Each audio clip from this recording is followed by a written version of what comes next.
తెలంగాణ రాష్ట్రంలో పరిపాలన ప్రారంభం కాలేదని మాజీ మంత్రి బీఆర్ఎస్ నేత జగదీశ్వర్ రెడ్డి విమర్శించారు. ముఖ్యమంత్రితో సహా ఏ ఒక్క మంత్రికి రాష్ట్రం పైన చిత్తశుద్ధి బాధ్యత లేదని ఎద్దేవా చేశారు.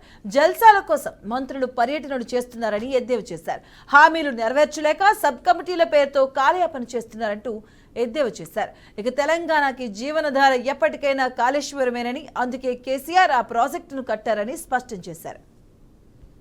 నల్గొండ జిల్లాలోని ప్రస్తుత కొత్త సూర్యాపేట జిల్లా ఈ వైపు, అటు పైన యాదాద్రి భువనగిరి జిల్లా,